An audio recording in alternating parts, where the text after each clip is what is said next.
क्या आपने कभी सोचा है कि नेचर हमें ऑक्सीजन देता है, नदियां हमें पानी दे रही हैं, ये धरती हमें खाना देती है, लेकिन बदले में हम इस नेचर को क्या दे रहे हैं?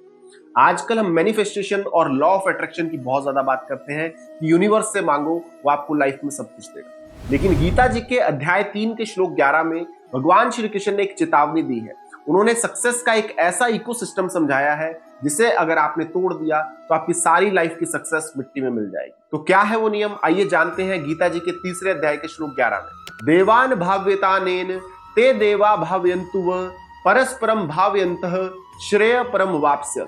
अर्थात भगवान श्री कृष्ण अर्जुन को समझा रहे हैं कि तुम अपने कर्म के द्वारा देवताओं की पूजा करो, सेवा करो, उन्हें खुश रखो और बदले में वही देवता तुम्हें हष्ट पुष्ट करेंगे। और इस तरह तुम एक दूसरे को सहयोग देते हुए तुम परम कल्याण की प्राप्ति कर सकते हो। सिंपल सी भाषा में समझे दोस्तों तो ये लाइफ का गिव एंड टेक पॉलिसी का रूल है और भगवान श्री कृष्ण हमें यही समझा रहे हैं कि ये दुनिया कभी भी अकेले नहीं चल सकती। ये एक पार्टनरशिप है, इंसान और कुदरत के बीच की पार्टनरशिप। और अगर इस पार्टनरशिप में तुम सिर्फ लेना जानते हो, देना नहीं जानते, तो ये सिस्टम फेल हो जाएगा। चलिए अब इस गिव एंड टेक के रूल को समझने के लिए एक बहुत ही प्यारी कहानी सुनते हैं।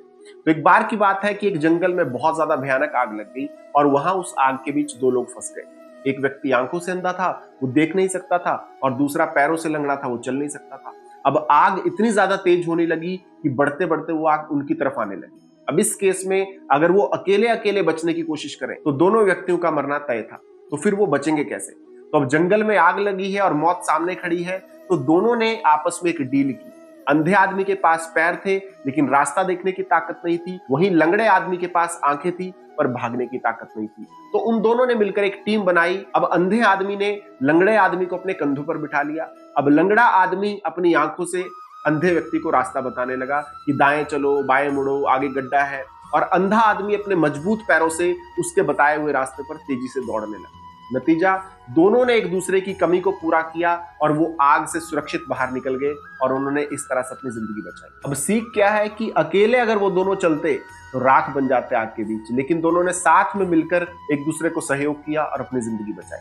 तो गीता हमें यही सिखाती है कि आप हर चीज में परफेक्ट नहीं हो सकते, लेकिन एक दूसरे के काम आकर आप लाइफ में सब कुछ अचीव कर सकते हैं। और यही हमें भगवान श्री कृष्ण समझा रहे हैं कि जब आप समाज को, नेचर को या अपने परिवार को जब भी कुछ देते हो तो वो लौट कर आपके पास हजारों गुना होकर आता है। तो दोस्तों आज से ही ये सोचना बंद कर दीजिए कि यूनिवर्स से मुझे क्या मिलेगा, बल्कि ये सोचना शुरू कीजिए कि मैं इस ब्रह्मांड को क्या दे सकता हूँ। फिर देखिए कि आपके पास वो ऑटोमेटिकली लाखों गुना होकर मिलेगा। और यही परम कल्याण का रास्ता है। लेकिन सावधान, भगवान श्री कृष्ण ने अगले ही श्लोक में एक बहुत कड़वी बात भी कही है कि जो इंसान इस दुनिया से सिर्फ सब कुछ लेता ही रहता है, लाइक हवा, पानी, भोजन, सक्सेस, लेकिन बदले में कुछ देना नहीं जानता, तो भगवान श्री कृष्ण उसे एक चोर कहते हैं। तो क्या कहीं हम भी अनजाने में चोरी तो नहीं कर रहे हैं? और इस चोरी की सजा क्या है, इसका जवाब मिलेगा आपको 3 अध्याय के श्लोक 12 में। तो उसे जानने के लिए अभी हमारे चैनल ज्ञान के श्वास को सब्सक्राइब कर लें। और अगर आपको इस वीडियो से कोई भी सीख मिली हो, कोई प्रेरणा मिली हो, तो वीडियो को लाइक और शेयर जरूर करें ताकि औरों तक भी ये ज्ञान पहुंच सके। और कमेंट बॉक्स में जय श्री कृष्ण लिखकर अपनी हाजिरी जरूर लगाएं। तो आज की वीडियो में इतना ही। अब जल्द मिलेंगे अगली वीडियो में गीता जी के 3 अध्याय के श्लोक 12 के साथ। तब तक के लिए जय श्री कृष्ण।